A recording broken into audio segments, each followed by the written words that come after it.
ஆவேச முழக்கங்களோடும் ஆர்ப்பரிக்கும் உணர்வலைகளோடும் கோவை மாநகரிலே நடைபெற்றுக் கொண்டிருக்கின்ற ஜாக்டோ ஜியோ பேரமைப்பின் மாநிலம் தழுவிய மாவட்ட அளவிலான இந்த மாபெரும் பட்டினி போராட்டத்திற்கு தலைமையேற்று போராட்டத்திற்கு வலிமை சேர்த்துக் கொண்டிருக்கின்ற கோவை மாவட்ட ஜாக்டோ ஜியோவினுடைய பெருமைக்குரிய ஒருங்கிணைப்பாளர்களே,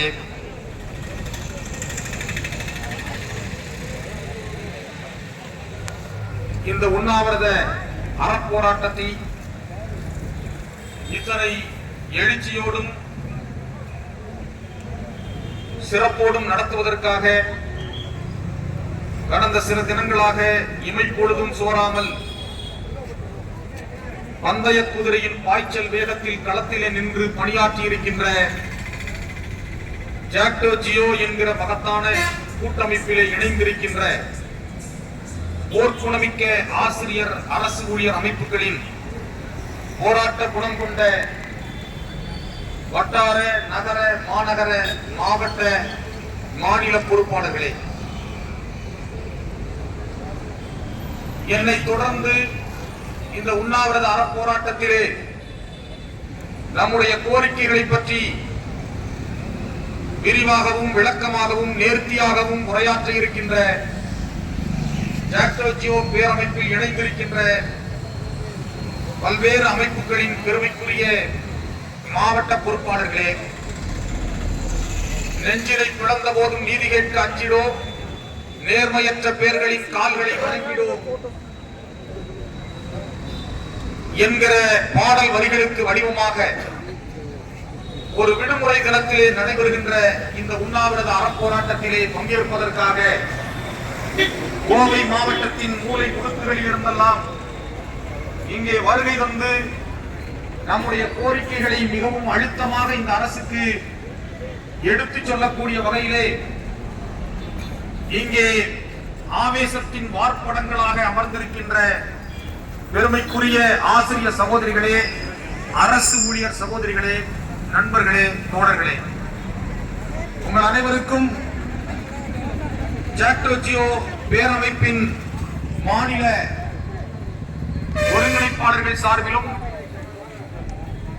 நான் சார்ந்திருக்கிற தமிழ்நாடு ஆரம்ப பள்ளி ஆசிரியர் கூட்டணியின் சார்பிலும் என்னுடைய புரட்சிகரமான வாழ்த்துக்களையும் வணக்கத்தையும் இந்த நேரத்திலே தெரிவித்துக் கொள்ள விரும்புகிறேன். அன்பிற்கினிய சகோதரிகளே, நண்பர்களே, தோழர்களே, ஜாக்டோ ஜியோ பேரமைப்பு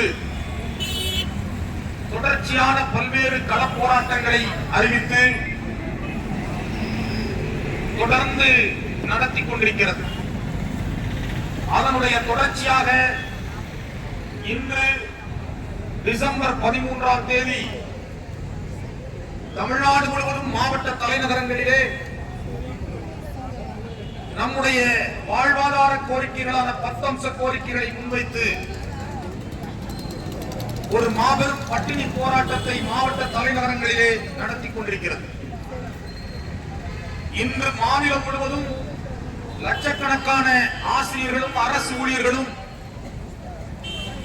இந்த அறப்போராட்டத்திலே பங்கேற்றுக் கொண்டிருக்கிறார்கள் என்கிற செய்தி மாநிலம் முழுவதும் இருந்து வருகை வந்து கொண்டிருக்கிறது. இந்த போராட்டத்தினுடைய வீழ்ச்சி என்பது இந்த அரசினுடைய செவிமறைகளை எட்டும் என்று நாம் எதிர்பார்க்கிறோம்.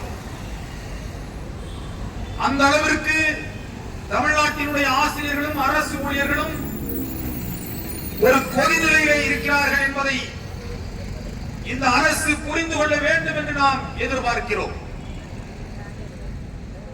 பொதுவாக போராட்டங்கள் என்பவை தானாக உருவாவதில்லை, உருவாக்கப்படுகின்றன. ஜாக்டோ ஜியோவினுடைய 10 அம்ச கோரிக்கைகளும் நாம உருவாக்கி கொண்ட கோரிக்கைகள் அல்ல. இப்ப கூட நம்முடைய ஊடக நண்பர்களிடம் பேசுகிற போது நாம் தெளிவாக சொல்லி இருக்கிறோம். நீங்கள் நன்றாக அந்த 10 அம்ச கோரிக்கைகளையும் படித்து பாருங்கள். அதில் ஒரு கோரிக்கை கூட நாம் புதிதாக இந்த அரசிடம் ஏதாவது சலுகை கோரியோ அல்லது உரிமை கோரியோ நடத்துகிற போராட்டம் அல்ல இது. அதில் இடம்பெற்றிருக்கிற 10 கோரிக்கைகளுமே நம்மிடமிருந்து இன்றைக்கு ஆட்சி பொறுப்பில் இருக்கிற அரசோ அல்லது கடந்த முறை ஆட்சியில் இருந்த அரசோ நம்மிடமிருந்து பறித்த உரிமைகள் என்பதை நாம் மறந்துவிடக் கூடாது. அந்த உரிமைகள் எல்லாம் நம்முடைய மூத்த முன்னோடிகள் கடந்த காலங்களிலே மிக கடுமையாக களத்திலே நின்று போராடி அடிபட்டு மிதிபட்டு உதைபட்டு வதைபட்டு கண்ணீரும் செந்நீரும் சிந்தி நமக்கு பெற்று தந்த உரிமைகள் என்பதை நாம் மறந்துவிடக் கூடாது. அப்படிப்பட்ட உரிமைகளை கடந்த ஆட்சி பொறுப்பில் இருந்தவர்களும் இன்றைக்கு ஆட்சியிலே இருப்பவர்களும் போட்டி போட்டுக் கொண்டு நம்மிடமிருந்து பறித்தார்கள். பறித்தவற்றை கேட்கக்கூடிய போராட்டத்தை தான் கடந்த 4 ஆண்டு காலமாக தமிழகத்திலே ஜாக்டோ ஜியோ என்கிற இந்த மகத்தான பேரமைப்பு நடத்தி கொண்டிருக்கிறது. மரங்கள் சும்மா இருந்தாலும் காற்று விடுவதில்லை என்பதை போல நாம் அமைதியாக நம்முடைய பணியை ஆற்ற வேண்டும் என்று நினைத்தால் கூட இந்த அரசுகள் தன்னுடைய அதிகார வர்க்கத்தை தன்னுடைய வர்க்கத்தன்மையை வெளிப்படுத்தி நம்முடைய உரிமைகளை பறிக்கக்கூடிய அந்த செயலை தொடர்ச்சியாக செய்து கொண்டிருப்பதன் விளைவு இன்றைக்கு தமிழ்நாட்டினுடைய ஒட்டுமொத்த ஆசிரியர்களுக்கும் அரசு ஊழியர்களுக்கும் ஏராளமான கோரிக்கைகள் இன்றைக்கு ஏற்பட்டிருக்கிறது. அந்த அளவிற்கு நம்முடைய உரிமை பறிப்பு என்பது நடைபெற்றிருக்கிறது. இன்றைக்கு இந்த விடுமுறை நாளில் தனக்கு கிடைத்த விடுமுறையை கூட தங்களுடைய உரிமை போராட்டத்தை நடத்துவதற்கான இந்த களத்திலே வந்து செலவழிக்க வேண்டும் என்கிற உறுதியோடு இங்கே வருகை வந்திருக்கிற ஆசிரியர் சகோதரிகளையும் அரசு ஊழியர் சகோதரிகளையும் நான் மனதார பாராட்டுகிறேன். ஜாக்டோ ஜியோ பேரமைப்பின் சார்பிலே நான் பாராட்டி மகிழ்கிறேன். இன்றைக்கு நாம் தமிழ்நாடு முழுவதும் நடத்தி கொண்டிருக்கிற இந்த உண்ணாவிரத அறப்போராட்டம் என்பது அடுத்து நாம் நடத்த இருக்கின்ற உச்சகட்ட போராட்டமான ஜனவரி 6 இருந்து நாம் நடத்த இருக்கின்ற காலவரையற்ற வேலைநிறுத்த போராட்டத்திற்கான ஒரு முன்னெடுப்பு என்பதை இந்த நேரத்திலே நான் சுட்டிக்காட்ட விரும்புகிறேன். தமிழ்நாடு அரசு ஒன்றை தெளிவாக புரிந்து கொள்ள வேண்டும். ஆசிரியர்கள் அரசு ஊழியர்களுடைய உரிமைகளை புரிந்து கொள்ள வேண்டும், உணர்வுகளை புரிந்து கொள்ள வேண்டும். இன்றைக்கு மாநிலம் முழுவதும் 38 மாவட்டங்களிலும் ஒவ்வொரு மாவட்டத்திலும் பல்லாயிரக்கணக்கான ஆசிரியர்களும் அரசு ஊழியர்களும் இன்றைக்கு இந்த பட்டினி போராட்டத்தை நடத்தி கொண்டிருக்கிறார்கள் என்பதை நீங்கள் மறந்துவிடக் கூடாது. எங்களுடைய உணர்வுகளை நீங்கள் புரிந்து கொண்டு நீங்கள் கொடுத்த வாக்குறுதிகளை நிறைவேற்ற வேண்டும் என்கிற கோரிக்கையை தான் இன்றைக்கு நாங்கள் இங்கே முன்னெடுத்துக் கொண்டிருக்கிறோம். ஜாக்டோ ஜியோ என்கிற இந்த பேரமைப்பு ஒட்டுமொத்தமாக தமிழ்நாடு முழுவதும் இருக்கக்கூடிய ஆசிரியர்கள் அரசு ஊழியர்களிலே 10 லட்சம் பேரை உள்ளடக்கிய ஒரு மகத்தான கூட்டமைப்பு. நீங்கள் ஒன்றை புரிந்து கொள்ள வேண்டும். இப்படிப்பட்ட ஒரு கூட்டமைப்பு உலகத்திலேயே எங்கும் கிடையாது. 100க்கும் மேற்பட்ட ஆசிரியர் சங்கங்களையும் அரசு ஊழியர் சங்கங்களையும் தன்னகத்தே கொண்ட ஒரு மகத்தான கூட்டமைப்பு இந்தியாவில் எந்த மாநிலத்திலும் கிடையாது. உலகத்திலேயே இத்தனை உறுப்பினர்களை கொண்ட ஒரு கூட்டமைப்பு கிடையாது. நீங்கள் புரிந்து கொள்ள வேண்டும். அந்த அளவிற்கு அந்த கூட்டமைப்பில் இருக்கக்கூடிய சங்கங்கள் ஒத்த கருத்துடைய சங்கங்கள் இல்லை என்றாலும் கூட நம்முடைய உரிமை பறிப்பை எதிர்த்து களத்திலே நின்று போராடுவதற்காக இன்றைக்கு இணைந்திருக்கிறது என்று சொன்னால் இந்த அரசாங்கம் அதை நிச்சயமாக புரிந்து கொள்ள வேண்டும். ஜாக்டோ ஜியோ பல்வேறு கள போராட்டங்களை நடத்தி இருக்கிறது. அந்த போராட்டங்கள் பல்வேறு உரிமைகளை நமக்கு பெற்றுத் தந்திருக்கின்றன. அதை நீங்கள் மறந்துவிடக் கூடாது. ஜாக்டோ ஜியோ என்கிற இந்த கூட்டு போராட்டத்தின் மீது நமக்கு ஏன் இத்தனை நம்பிக்கை என்பதை நீங்கள் சற்று சிந்தித்து பார்க்க வேண்டும். கடந்த கால ஆசிரியர் இயக்க வரலாறு என்பதும் அரசு ஊழியர் இயக்க வரலாறு என்பதும் கூட்டு போராட்டத்தினுடைய வலிமையை நமக்கு உணர்த்தி கொண்டிருக்கிறது. இங்கே இருக்கிற நம்முடைய சகோதரிகளும் தோழர்களும் நண்பர்களும் இளம் தோழர்களும் கடந்த கால வரலாறுகளை பற்றி மிக தெளிவாக புரிந்து கொள்ள வேண்டும் என்பதற்காக நான் கூறுகிறேன். 1985 தமிழ்நாட்டையே திரும்பி பார்க்க வைத்த ஜாக்டி போராட்டம், 1988 நடைபெற்ற ஜாக்டி ஜியோ போராட்டம், 1992 நடைபெற்ற டிட்டோ ஜாக் போராட்டம், 1998 நடைபெற்ற டிட்டோ ஜாக் போராட்டம், 2002 நடைபெற்ற ஜாக்டோ ஜியோ போராட்டம், 2003 நடைபெற்ற ஜாக்டோ ஜியோ போராட்டம், 2017 நடைபெற்ற ஜாக்டோ ஜியோ போராட்டம், 2019 நடைபெற்ற ஜாக்டோ ஜியோ போராட்டம். இப்படி வரலாற்று சிறப்புமிக்க கள போராட்டங்களை நடத்திய பெருமை தமிழ்நாட்டினுடைய ஆசிரியர் சமூகத்திற்கும் அரசு ஊழியர் சமூகத்திற்கும் உண்டு. இந்த கூட்டமைப்புகளுடைய போராட்டம் தான் நம்முடைய உரிமைகளை பெற்று தந்தன என்கிற வரலாற்றை நாம் புரிந்து கொள்ள வேண்டும். இன்றைக்கு நாம் இங்கே நடத்துகிற பட்டினி போராட்டம் என்பது நாம் எதிர்காலத்தில் பட்டினியாக இல்லாமல் இருப்பதற்கான ஒரு நாள் முன்னெடுப்பு என்பதை நீங்கள் புரிந்து கொள்ள வேண்டும். இது நம்முடைய வாழ்வாதார கோரிக்கைகளுக்கான போராட்டம் என்பதை நீங்கள் புரிந்து கொள்ள வேண்டும். இன்றைக்கு அக்கினி குஞ்சொன்று கண்டேன், ஆங்கோர் கொம்பிடை வைத்தேன், வெந்து தணிந்தது காடு என்கிற மகாகவியின் பாடல் வரிகளுக்கு வடிவமாக இன்றைக்கு மாநிலம் முழுவதும் ஜாக்டோ ஜியோ பேரமைப்பு முன்னெடுத்திருக்கிற இந்த பட்டினி போராட்டம் என்பது நிச்சயமாக தமிழ்நாடு முழுவதும் பற்றி பரவி அடுத்த கட்ட போராட்டத்திற்கான ஒரு முன்னெடுப்பை வலிமையான ஒரு முன்னெடுப்பாக ஆக்குவதற்கு நமக்கு நிச்சயமாக உறுதுணையாக இருக்கும் என்ற உணர்வோடுதான் இன்றைக்கு இந்த போராட்டத்தை நாம் முன்னெடுக்கிறோம். இன்றைக்கு நாம் முன்னெடுத்திருப்பது ஒரு அறவழி போராட்டம், ஒரு அகிம்சை போராட்டம். தேசப்பிதா மகாத்மா காந்தி காட்டிய அறவழியிலே இன்றைக்கு நாம் போராட்டத்தை நடத்தி கொண்டிருக்கிறோம். கத்தியின்றி ரத்தமின்றி யுத்தம் ஒன்று வருகிறது என்று நாமக்கல் கவிஞர் பாடினாரே, அப்படிப்பட்ட ஒரு அகிம்சை போராட்டத்தை நாம் நடத்தி கொண்டிருக்கிறோம். பட்டினி போராட்டம் என்பது ஒரு சாதாரணமான போராட்டம் அல்ல. நீங்கள் நன்றாக தெரிந்து கொள்ள வேண்டும்.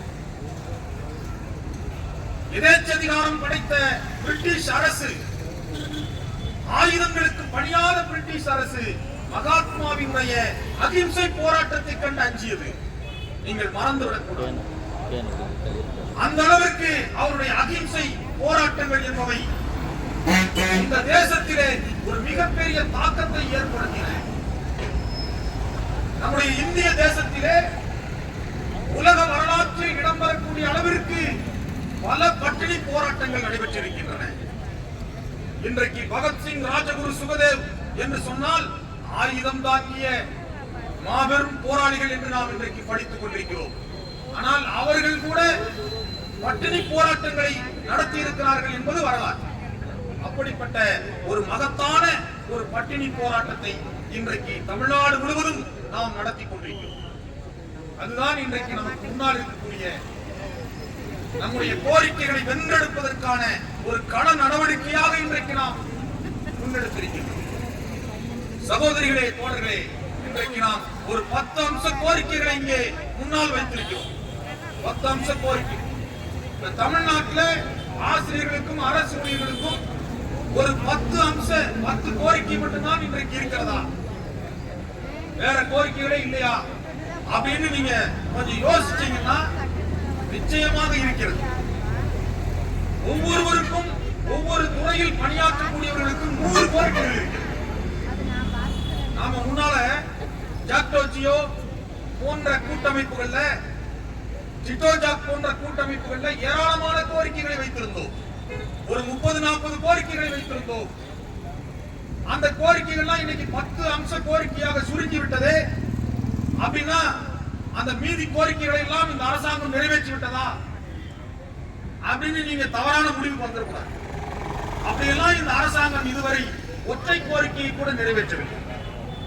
ஆனாலும் எதுக்காக நாம சுருக்கிட்டோம் அப்படின்னா, அரசாங்கம் தான் நிறைவேற்றல, நாமாவது கோரிக்கையை சுருக்கிடுவோம் அப்படின்னு சொல்லி அந்த கோரிக்கைகளை நாம் இன்றைக்கு 10 கோரிக்கைகளாக, மிக முக்கியமான 10 வாழ்வாதார கோரிக்கைகளை மட்டும் நாம் நம்முடைய கோரிக்கைகளாக இன்றைக்கு சுருக்கிவிட்டோம். ஏன்னா இந்த அரசின் மீதான நமக்கு நம்பிக்கை என்பது நமக்கு குறைந்து கொண்டே இருக்கிறது. அதுதான் இருக்கக்கூடிய முக்கியமான விஷயம். இன்றைக்கு இந்த உண்ணாவிரத அறப்போராட்டத்திலே கோவை மாநகரிலே நடக்கக்கூடிய, கோவை மண்ணிலே நடக்கக்கூடிய இந்த உண்ணாவிரத அறப்போராட்டத்திலே பெருந்திரளாக பங்கேற்றிருக்கின்ற நம்முடைய சகோதரிகளையும் நம்முடைய நண்பர்களையும் தோழர்களையும் நான் மனதார பாராட்டுகிறேன். நீங்கள் ஒன்றை தெரிந்து கொள்ள வேண்டும். இங்கே வருகை தந்திருக்கக்கூடிய உண்ணாவிரத அறப்போராட்டத்தினுடைய போராளிகள் பாராட்டுக்குரியவர்கள். அதிலே எந்த விதமான மாற்று கருத்துக்கும் இடம் கிடையாது. உங்களை எத்தனை பாராட்டினாலும் தகும். நம்முடைய உரிமைகளுக்கான களப்போராட்டத்திலே ஆவேசத்தோடு களத்திலே நிற்கிற உங்களுடைய அந்த போர்க்குணம் என்பது பாராட்டுக்குரியது. ஆனால் நீங்கள் ஒன்றை தெரிந்து கொள்ள வேண்டும். இந்த கோயம்புத்தூர் மாவட்டத்தில், கோவை மாவட்டத்திலே ஆசிரியர்கள் ஒட்டுமொத்தமாக எவ்வளவு பேர் இருப்பாங்க? அரசு ஊழியர்கள் ஒட்டுமொத்தமாக எவ்வளவு பேர் இருப்பார்கள்? நான் ஒரு தோராயமாக சொல்லுகிறேன், ஒரு 10,000 15,000 பேர் வரை இருக்கலாம். இது நமக்குள்ளே இருக்கக்கூடிய ஒரு கணக்கு. அந்த 10,000 பேர் 15,000 பேர் இருக்கிறார்கள் என்று சொன்னால், அந்த அதிலே ஒரு 10,000 பேர் இன்றைக்கு இந்த களத்திலே வந்து நின்றால் நீங்கள் நினைத்து பாருங்கள். எந்த அரசாங்கமும் மாநிலம் முழுவதும் ஒவ்வொரு மாவட்டத்திலும் இப்படி போராட்டம் நடந்தால் அது எத்தனை வலிமையான அரசாங்கமாக இருந்தாலும் ஒரு நாள் கூட தாக்கு பிடிக்கும். ஆனால் எங்கே இருக்கிறது? நம்முடைய கோரிக்கை நிறைவேறாமல் போவதற்கான காரணம் எங்கே இருக்கிறது என்பதை நம்முடைய சகோதரிகளும் தோழர்களும் புரிந்து கொள்ள வேண்டும். இது உங்ககிட்ட சொல்லி பிரயோஜனம் இல்ல. நீங்க போய் வராமல் இருக்கக்கூடிய நம்முடைய சகோதரிகளிடம் போய் இந்த செய்தியை சேர்க்க வேண்டும் என்பதற்காக நான் கூறுகிறேன். உதாரணத்துக்கு பாருங்க, இப்ப இன்னைக்கு வந்து தன்பங்கேற்பு ஓய்வூதிய திட்டம் தமிழ்நாட்டில் நடைமுறையில் இருக்கு. தமிழ்நாட்டில் ஒட்டுமொத்தமாக ஒரு 10 லட்சம் அரசு ஊழியர்கள் ஆசிரியர்கள் என்று வைத்துக் கொண்டால், இன்றைக்கு ஒட்டுமொத்த 10 லட்சம் பேர்ல 6.5 லட்சம் பேர் சிபிஎஸ் திட்டத்தில் இருக்கிறார்கள். நீங்கள் மறந்துவிடக் கூடாது. 6.5 லட்சம் பேர் சிபிஎஸ் திட்டத்தில் இருக்கிறார்கள். 22 ஆண்டு காலமாக அந்த சிபிஎஸ் திட்டத்தை எதிர்த்து தமிழ்நாட்டிலே கணக்கு வழக்கில்லாமல் களப்போராட்டங்களை நடத்தி கொண்டிருக்கிறார். ஆனால் என்றைக்காவது அந்த களப்போராட்டங்களிலே தமிழ்நாட்டில் ஒரு 6.5 லட்சம் பேருக்கு ஒரு 3 லட்சம் பேராவது வந்து கலந்து கொண்ட வரலாறு இருக்கிறதா? இது நம்முடைய பலவீனம் என்றாலும் இந்த நேரத்தில் இதை நான் சுட்டிக்காட்ட விரும்புகிறேன். ஏன்னா ஒரு சிலர் 4 சுவர்களுக்குள் இருந்து கொண்டு வாட்ஸ்அப்ல மட்டுமே செய்தி போடுவதில் குறியாக இருக்கக்கூடிய நம்முடைய சகோதரிகள், நம்முடைய தோழர்கள் இருக்கிறார். அவர்களுக்கு இந்த செய்தி சேர வேண்டும் என்பதற்காக நான் சொல்லுகிறேன். அப்படியெல்லாம் 6.5 லட்சம் பேர் நீங்க பாதிக்கப்பட்டவர்கள் களத்திற்கு வருகிற போதுதான் அந்த போராட்டம் வெற்றி பெறும். யாருக்கு பாதிப்பு இருக்கிறதோ, என்னுடைய பாதிப்பிற்காக நான் களத்திற்கு வருவேன் என்கிற உணர்வு ஒவ்வொருவருக்கும் இருக்க வேண்டும். 6.5 லட்சம் பேர் களத்துக்கு வந்துட்டாங்கன்னா ஒரே நாளில் கோரிக்கை நிறைவேறும். ஆனால் அந்த உணர்வு இல்லை. இதைத்தான் மகாகவி பாரதி சொன்னார், நஞ்சி குடிப்பதற்கிலார் அதன் காரணங்கள் எவை என்னும் அறிவும் இல்லை. இதுதான் சொல்றேன். அந்த உணர்வு நமக்கு இருக்க வேண்டும். அந்த உணர்வோடு நாம் களத்திலே நின்றால் நிச்சயமாக நம்முடைய கோரிக்கைகளை நாம் வென்றெடுக்க முடியும். புத்தருடைய ஒரே ஒரு சின்ன கதையை நான் இந்த நேரத்தில் சொல்ல விரும்புகிறேன். புத்தர் ஒரு இடத்திலே தவம் செய்து கொண்டிருக்கிறார். அவர் ஒவ்வொரு ஊரா போய் தன்னுடைய கருத்துக்களை பரப்பிக் கொண்டிருக்கக்கூடிய அந்த பணியை செய்து கொண்டிருக்கிறார். அப்போ ஒரு இடத்துல அவர் அமர்ந்திருக்கிறார். அதை கேள்விப்பட்டு அந்த பக்கத்து ஊரை சேர்ந்த ஒரு நபர் போய் அவரிடம் கேட்கிறார், நானும் உங்களைப் போல ஒரு மிகப்பெரிய ஞானியாக வேண்டும், அதற்கு நான் என்ன செய்ய வேண்டும் என்று கேட்டார். உடனே அவர் சொன்னாரு, அவர்கிட்ட கேட்ட உடனே அவர் எதையும் சொல்லவில்லை. ஒரு நாள் முழுவதும் அவன் கேட்டுக்கொண்டே இருந்தான். அவர் எதுவுமே பதில் சொல்லல. இரவானவுடன் வீட்டுக்கு போயிட்டான். போயிட்டு மறுநாள் வந்து திரும்பவும் அவரிடம், நான் உங்களைப் போல் ஞானியாக வேண்டும், அதற்கு என்ன செய்ய வேண்டும் என்று கேட்டார். அவர் அப்பவும் ஒன்றும் பதில் சொல்லல. இரண்டாவது நாளும் அவனுக்கு பதில் கிடைக்கவில்லை. அவன் வீட்டுக்கு போயிட்டு மூணாவது நாள் வந்தான். மூணாவது நாளும் அதே போன்று கேட்டான். அவர் பதிலே சொல்லல. கடைசியில் அவனுக்கே கோபம் வந்து, நீ ஒரு பெரிய ஞானின்னு சொல்றாங்க, உங்கள்கிட்ட ஒரு கேள்வி கேட்டா அதற்கு பதிலே சொல்ல மாட்டேங்கிறீங்கன்னு கோபமா கேட்டான். உடனே புத்தர் சொன்னார், ஒரே ஒரு வார்த்தை தான் சொன்னார், உனக்கு தாகம் எடுத்தால் நீ தான் தண்ணீர் குடிக்க வேண்டும் என்று சொன்னார். அந்த வார்த்தையை கேட்ட மாத்திரத்திலேயே அவனுக்கு ஞானம் பிறந்தது என்று அந்த கதை. அப்போ யாருக்கு பாதிப்பு இருக்கிறதோ பாதிக்கப்பட்டவர்கள் கடத்திருப்பார்கள். நாம எல்லாரும் பாதிக்கப்பட்டவர்கள் தான். ஜாக்டோ ஜியோவினுடைய 10 அம்ச கோரிக்கையை நீங்க பாத்தீங்கன்னா, தமிழ்நாட்டினுடைய ஒட்டுமொத்த ஆசிரியர்கள் அரசு ஊழியர்களுடைய கோரிக்கையாக இருக்கும். 10 லட்சம் பேர்ல அந்த 10 கோரிக்கைகளில் ஏதாவது ஒரு கோரிக்கை அவர்களுடைய கோரிக்கையாக இருக்கு. அப்படிப்பட்ட கோரிக்கைகளை தான் வடித்தெடுத்து இன்றைக்கு ஜாக்டோ ஜியோவினுடைய கோரிக்கையாக நாம் முன்வைத்திருக்கிறோம். கடந்த அதிமுக ஆட்சியிலே கொரோனா காலகட்டத்திலே கொரோனாவை காரணம் காட்டி நம்மிடமிருந்து பல்வேறு உரிமைகளை பறித்தார்கள். கொரோனாவில் பல பேர் உயிரிழந்தார்கள், நம்முடைய உறவினர்கள் உயிரிழந்தார்கள். ஆனால் நாம இழந்தது என்னன்னா, நம்மிடமிருந்த உரிமைகளை நாம் இழந்தோம். கொரோனாவில் பலியானதுல நம்முடைய உரிமைகள் பலி போகின்றன. அப்படிப்பட்ட உரிமைகளை மீண்டும் வழங்க வேண்டும். கொரோனா காலத்திற்கு பின்பு வழங்க வேண்டும். நாம் ஏற்கனவே 23 ஆண்டுகளுக்கு முன்பு இழந்த நம்முடைய பழைய ஓய்வூதிய திட்டத்தை மீண்டும் பெற வேண்டும் என்கிற கோரிக்கைகளை வலியுறுத்தி கடந்த ஆட்சியிலே ஜாக்டோ ஜியோ பேரமைப்பு பல்வேறு களப்போராட்டங்களை முன்னெடுத்தது. அந்த களப்போராட்டங்கள் எல்லாம் விழலுக்கு இறைத்த நீராக ஆகிக் கொண்டிருந்தது. தொடர்ச்சியாக நாம் களத்தில் இறங்கி போராடினோம்.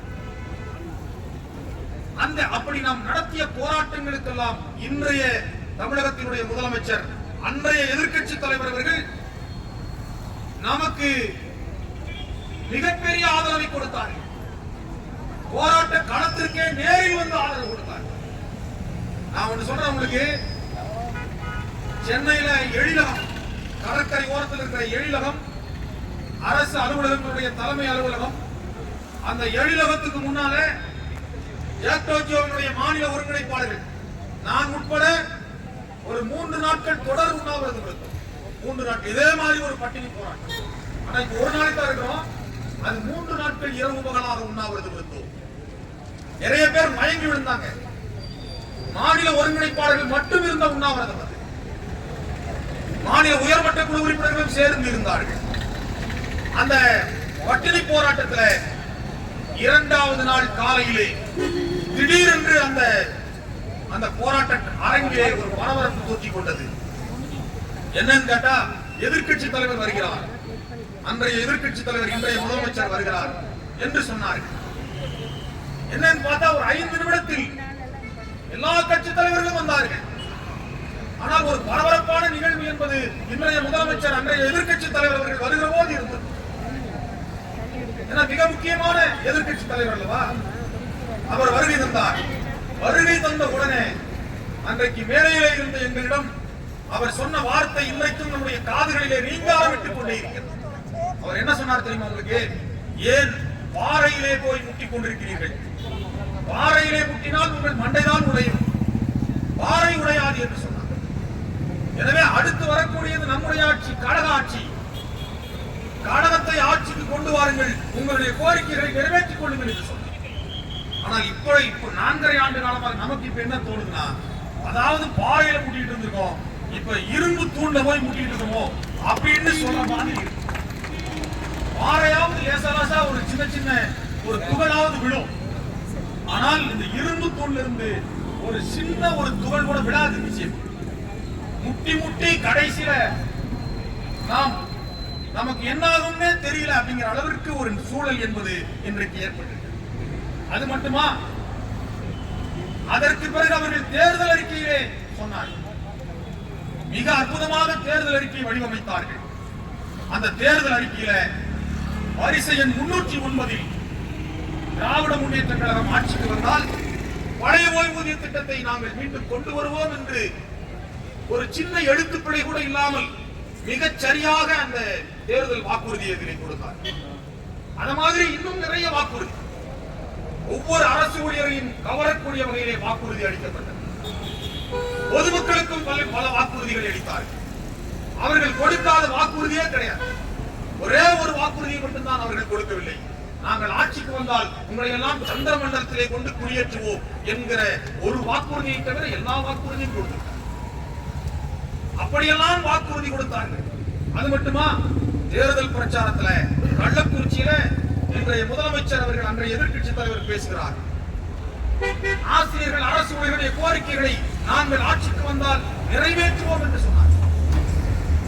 இன்னும் இன்னைக்கு வரைக்கும் நம்ம ஆளுங்க திரும்ப திரும்ப அந்த வீடியோவை போட்டு நம்ம கடுப்பேற்றிட்டே இருக்காங்க. நமக்கு அதை பார்க்க அப்படியே வயிறு எரியுது. இப்படி ஒரு மனுஷனை நம்பி ஏமாந்துட்டமே. நீங்க சாதாரணமா கிராமத்துல கூட சொல்லுவாங்க, யாராவது ஒரு ஆளு சொன்ன வாக்குறுதியை நிறைவேற்றலன்னு வைங்க, அவெல்லாம் ஒரு மனுஷனாயா? சொன்னதை அவெல்லாம் சொன்னபடி நடக்க மாட்டாங்க அப்படின்னா கேள்விப்பட்டிருக்கீங்கல்ல? கிராமத்துல தான் இல்ல, நகரத்திலையும் சொல்லுவாங்க. அப்படிப்பட்ட சூழல்ல ஒரு மிகப்பெரிய நம்பிக்கையை நாம் வைத்திருந்த தமிழ்நாட்டினுடைய இன்றைய முதலமைச்சர் அவர்கள் நம்முடைய கோரிக்கையின் மீது எந்த விதமான 4.5 ஆண்டு காலமாக,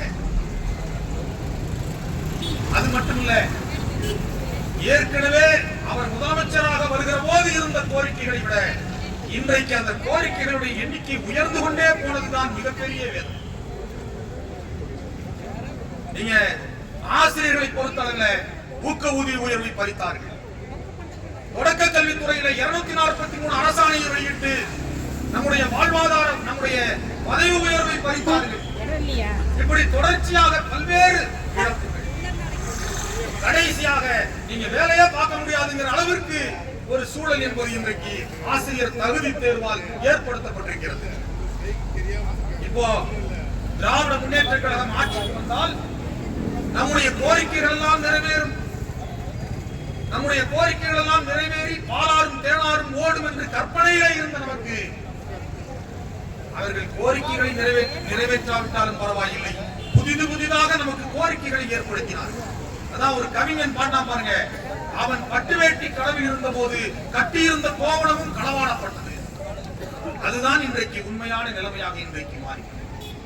எனவே நம்முடைய கோரிக்கைகள் என்பது, இதுல வேற நம்முடைய மாண்புமிகு முதலமைச்சர் அவர்கள் சொல்கிறார், ஒரு வருஷத்துக்கு முன்னாடியே சொல்றாரு, திராவிட முன்னேற்ற கழகம் கொடுத்த தேர்தல் வாக்குறுதிகளில் 90% நிறைவேற்றிவிட்டது, 98% நிறைவேற்றிவிட்டது. இதை கேட்டவுடன் நமக்கெல்லாம் அப்படியே தூக்கி வாரி போடும்.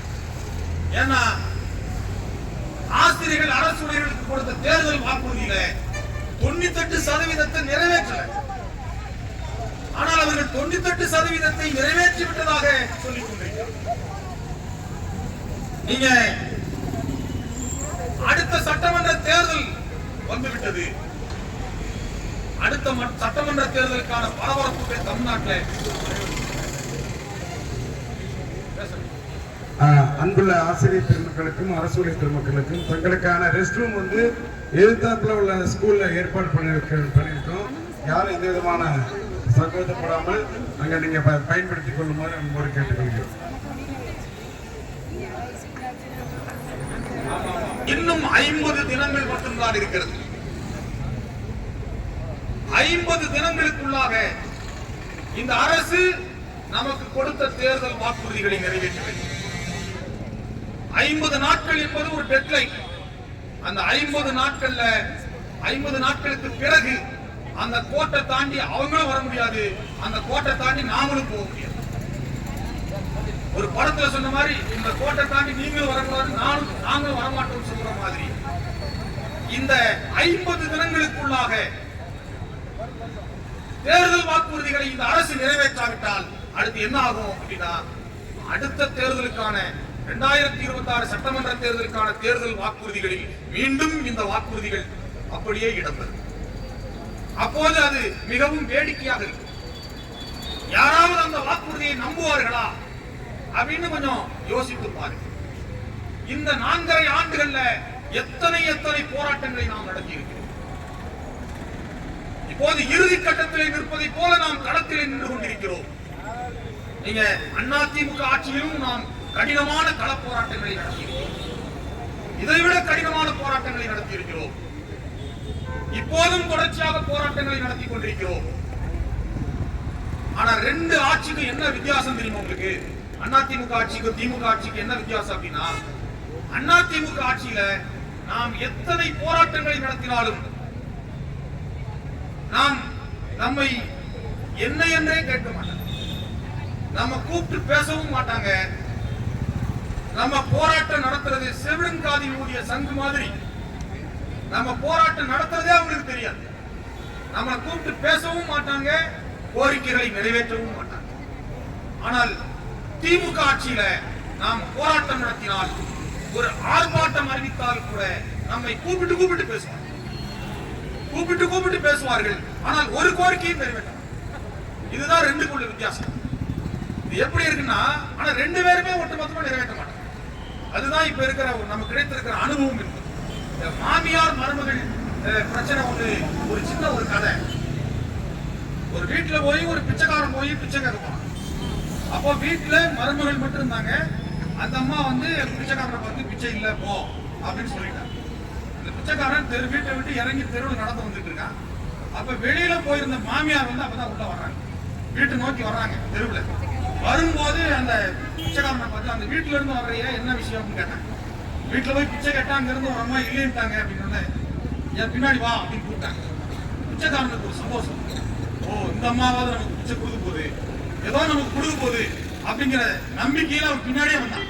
பின்னாடியே வந்த உடனே அந்த வீட்டு வாசப்படியில ஏறி நின்றுட்டு உள்ள இருக்கிற மருமகளுக்கு கேட்கிற மாதிரி அந்த மாமியார் சொன்னாங்க அந்த பிச்சைக்காரனை பார்த்து, இந்த வீட்டுல உனக்கு பிச்சை இல்லைன்னு சொல்றதுக்கு எந்த நாய்க்கு உரிமை கிடையாது. நான் சொல்றேன் உனக்கு பிச்சை இல்லை போ அப்படின்னு சொல்லி. அந்த மாதிரி அவங்கதான் இல்லைன்னு சொன்னாங்கன்னா இவங்க வந்தாவது கொடுப்பாங்கன்னு நினைச்சா, நாம ஒண்ணு யாரும் பிச்சைக்காரன் கிடையாது. ஓய்வூதியம் என்பது யாருடைய கருணையாலும் கொடுக்கப்படுவதல்ல, அது நம்முடைய ஊழியர்களுடைய உரிமை என்று உச்சநீதிமன்றம் தீர்ப்பு சொல்லியிருக்கிறது. அப்படிப்பட்ட நம்முடைய உரிமையை பறித்திருக்கிறார்கள் என்பதைத்தான் இந்த நேரத்திலே நான் சுட்டிக்காட்ட விரும்புகிறேன். இன்னைக்கு பாத்தீங்கன்னா தமிழ்நாட்டில் சட்டமன்ற தேர்தல் நெருங்கிக் கொண்டிருக்கிறது. எங்கு பார்த்தாலும் தமிழ்நாட்டில் தேர்தல் மேகம் சூழ்ந்திருக்கிறது. அது மட்டுமல்ல, போராட்ட மேகமும் சூழ்ந்திருக்கிறது. எங்கு பார்த்தாலும் போராட்டம். ஏன்னா நம்முடைய உரிமைக்கான போராட்டத்தை காற்றுள்ள போதே தூற்றிக்கொள் என்று சொல்வார்கள். இடம் பொருள் ஏவல் பார்த்து எந்த ஒரு காரியத்தையும் செய்ய வேண்டும் என்று சொல்வார்கள். இது நமக்கான காலம் என்பதால் தான் நாம் இன்றைக்கு களத்திலே இறங்கி போராடி கொண்டிருக்கிறோம். இப்ப கூட்டணி பேச்சுவார்த்தைகள் ரொம்ப வேகமாக நடைபெற்றுக் கொண்டிருக்கிறது. எத்தனை போட்டி, சமூக வலைதளங்கள்ல ஊடகங்கள்ல விவாதம் தொடர்ந்து கொண்டே இருக்கிறது. ஒவ்வொருத்தரும் அவங்களுக்கு என்ன தோணுதோ அதெல்லாம் சொல்லிட்டே இருக்காங்க. எந்த கூட்டணி ஜெயிக்கும், அந்த கூட்டணி ஜெயிக்குமா, இந்த கூட்டணி ஜெயிக்குமா, இந்த கூட்டணியில் அந்த கட்சி சேருமா, இந்த கூட்டணியில் இந்த கட்சி சேருமா என்று ஊடகங்கள்ல சில மூத்த பத்திரிகையாளர்கள் சொல்லிட்டு தொடர்ச்சியாக அவர்களுடைய வீடியோக்களை எல்லாம் நாம் பார்த்துட்டு இருக்கோம். இன்றைக்கு சமூக வலைதளங்கள்ல அதுதான் மிக முக்கியமான செய்தியாக இன்றைக்கு சென்று கொண்டிருக்கிறது. நான் இந்த கோவை மண்ணிலே நடக்கக்கூடிய இந்த உண்ணாவிரத அறப்போராட்ட மேடையிலே இருந்து நான் தமிழ்நாட்டினுடைய அனைத்து அரசியல் கட்சிகளுக்கும் ஒன்றை நான் சொல்லிக் கொள்கிறேன். நீங்கள் எந்த கட்சியோடு கூட்டணி வைத்தாலும் உங்களால் தேர்தலை ஜெயிக்க முடியாது. ஜாக்டோ ஜியோவோடு கூட்டணி வைத்தால் மட்டும்தான் நீங்கள் வருகிற சட்டமன்ற தேர்தலிலே வெற்றி கூட்டணியை உருவாக்க. அப்படிப்பட்ட கூட்டணியை நீங்கள் உருவாக்க வேண்டும். ஏன்னா நான் இதை சும்மா ஏதோ போகிற போக்குல சொல்லிட்டு போல, ஆதாரப்பூர்வமாக நான் சொல்லுகிறேன். ஏன்னா இன்றைக்கு தமிழ்நாட்டில் 10 லட்சம் அரசு ஊழியர்களும் ஆசிரியர்களும் இருக்கிறார்கள். குறைந்தபட்சம் 10 லட்சம் பேர். 10 லட்சம் அரசு ஊழியர்கள் ஆசிரியர்களுடைய கணவன் மனைவி என்று வைத்துக் கொண்டால் கூட ஒரு 20 லட்சம் வாக்குகள். நன்றாக நினைவில் கொள்ளுங்கள். 20 லட்சம் வாக்குகள். ஒவ்வொருவருடைய வீட்டிலும் 2 குழந்தைகள் என்று வைத்துக் கொண்டால் கூட 40 லட்சம் வாக்குகள். அவர்களுடைய தாய் தந்தை நெருங்கிய உறவுகள் என்று வைத்துக் கொண்டால் கூட ஒரு 2 வாக்குகள் என்று வைத்துக் கொண்டால் கூட 60 லட்சம் வாக்குகள். 60 லட்சம் வாக்குகளை குறைந்தபட்சம் தன் கைவசம் வைத்திருக்கிற ஒரு மிகப்பெரிய கூட்டணி தான் ஜாக்டோ. 60 லட்சம் வாக்குகள் தமிழ்நாட்டினுடைய ஒட்டுமொத்த தேர்தல் முடிவையே மாற்றிவிடக்கூடிய வல்லமை படைத்தது என்பதை தமிழ்நாட்டினுடைய அரசியல் கட்சிகள் புரிந்துள்ளன. ஏன்னா தமிழ்நாட்டில் தேர்தல்கள், சட்டமன்ற தேர்தலையோ அல்லது நாடாளுமன்ற தேர்தலையோ பாத்தீங்கன்னா ஆளும் கட்சிக்கும் எதிர்கட்சிக்கும் இடையே இருக்கக்கூடிய வித்தியாசம் 2% அல்லது 3% தான். ஆனால் 15% வாக்குகளை தன் கைவசம் அப்படியே லாட்டா வைத்திருக்கக்கூடிய அமைப்பு தான் ஜாக்டோ ஜியோ என்கிற இந்த மகத்தான கூட்டமைப்பு. இதை புரிந்து கொண்டால் புரிந்து கொண்டவர்களுக்கு நல்லது, இல்லை என்றால் அடுத்த வருஷம் வரிசை மாறிவிடும். அதை நீங்கள் நினைவிலே கொள்ள வேண்டும் என்பதை நான் இந்த நேரத்திலே சுட்டிக்காட்ட விரும்புகிறேன். நம்முடைய ஜாக்டோ ஜியோவினுடைய கள போராட்டம் என்பது நம்முடைய உரிமைகளை நிச்சயமாக மீட்டு தரும் என்கிற உணர்வோடு நாம் களத்தில் இருக்கிறோம். அடுத்த 60 நாட்கள் என்பது நமக்கு மிக மிக முக்கியமான நாட்கள். இந்த 60 நாட்கள் நாம் மிகவும் கூர்மையாக செயல்பட வேண்டும். மிகவும் உணர்வு பூர்வமாக நம்முடைய தமிழ்நாட்டினுடைய ஆசிரியர்களும் அரசு ஊழியர்களும் செயல்பட வேண்டியது. நம்முடைய சகோதரிகள், ஆசிரியர் சகோதரிகள், அரசு ஊழியர் சகோதரிகள் தமிழ்நாட்டினுடைய ஆசிரியர் இயக்க வரலாற்றையும் அரசு ஊழியர் இயக்க வரலாற்றையும் நீங்கள் புரிந்து கொள்ள வேண்டும் என்று நான் மிகவும் விரும்புகிறேன். ஏன்னா தமிழ்நாட்டில் ஒட்டுமொத்தமாக ஆசிரியர்களும் அரசு ஊழியர்களும் பெற்ற அனைத்து உரிமைகளும் யாருடைய தயவாலும் கருணையாலும் வழங்கப்பட்டதல்ல. நீங்கள் நன்றாக புரிந்து கொள்ளுங்கள். கலைஞர் கொடுத்தாரு, எம்ஜிஆர் கொடுத்தாரு, ஜெயலலிதா கொடுத்தாரு, எடப்பாடி கொடுத்தார் என்று சொல்லக்கூடிய எந்த ஒரு சலுகையும் தமிழ்நாட்டில் ஆசிரியர்கள் அரசு ஊழியர்கள் பெற்ற சலுகைகள் அல்ல. அனைத்தும் கடுமையான கள போராட்டங்களை நடத்தி நாம் பெற்ற உரிமைகள் என்பதை நீங்கள் மறந்து விடக்கூடாது. நீங்க ஒரு காலத்துல தமிழ்நாட்டில் ஆசிரியர்களுக்கு நான் முதல்ல சொல்றேன், ஆசிரியர் இயக்க வரலாற்றை இன்றைய இளைய தலைமுறை ஆசிரியர் பெருமக்கள் நிச்சயமாக தெரிந்து கொள்ள வேண்டும். ஏன்னா அந்த வரலாற்று நிகழ்வுகளிலே நாம் பங்கேற்க முடியாவிட்டாலும் கூட அந்த வரலாறுகளை நாம் எழுத்து மூலமாக இருக்கக்கூடிய வரலாறுகளை நீங்கள் புரிந்து கொள்ள வேண்டும். ஒரு காலத்துல தமிழ்நாட்டினுடைய ஆசிரியர்கள் அரசு ஊழியர்களுடைய நிலைமை எப்படி இருந்தது, குறிப்பாக ஆசிரியர்கள் எப்படிப்பட்ட பொருளாதார நிலைமையில இருந்தார்கள். நீங்க ஒரு காலத்துல பாத்தீங்கன்னா ஒரு 30 ஆண்டுகளுக்கு முன்பு கூட அல்லது ஒரு 40 ஆண்டுகளுக்கு முன்பு கூட ஒரு ஆசிரியர் என்று சொன்னால் நீங்க ஒரு கதையிலையோ அல்லது ஒரு சினிமாவிலேயோ கூட ஒரு ஆசிரியரை சித்தரிக்கிற போது எப்படி சித்தரிப்பாங்கன்னா, அவர் ஆசிரியர்னா ஒரு நஞ்சு போன வெள்ளை வேஷ்டி, ஒரு நஞ்சு போன வெள்ளை சட்டை, ஒரு மூக்கு கண்ணாடி, ஒரு கிழிஞ்ச குடை, இதுதான் ஒரு ஆசிரியருடைய உருவமாக சித்தரிக்கப்பட்டது.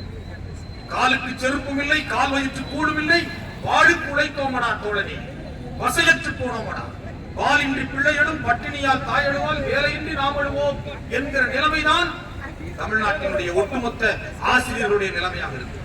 நாங்கள் அந்த நிலைமையிலே இருந்து ஆசிரியர்களை மீட்டெடுத்து ஒரு கௌரவமான ஒரு வாழ்க்கை முறைக்கு கொண்டு வந்த பெருமை தமிழ்நாட்டினுடைய ஆசிரியர் இயக்கத்திற்கு உண்டு என்பதை இந்த நேரத்திலே நான் பெருமையோடு சுட்டிக்காட்டுகிறேன். நம்முடைய முன்னோர்கள் அந்த அளவிற்கு நமக்காக உதிரம் சிந்தி களத்தில் நின்று போராடி இருக்கிறார். நான் ஒன்னே ஒண்ணு மட்டும் உங்களுக்கு சொல்றேன்.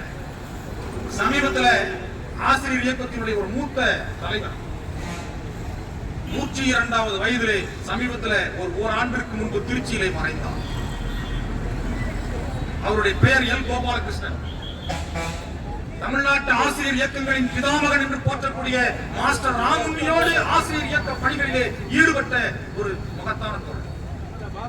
அவரோடு அவருடைய 100வது பிறந்த நாள்ல போய் அவரை சந்தித்து அவரிடம் ஆசி பெற்று அவர்கிட்ட பேசிட்டு இருந்தோம். அப்ப கடந்த கால வரலாறை அவர் சொல்லுகிறார். தோழர்களே, சகோதரிகளை நீங்கள் நன்றாக தெரிந்து கொள்ள வேண்டும். அவர் சொல்கிறார், அவர் எப்ப ஆசிரியராக தெரியுமா உங்களுக்கு? 1950களிலே ஆசிரியராக இருந்தார்.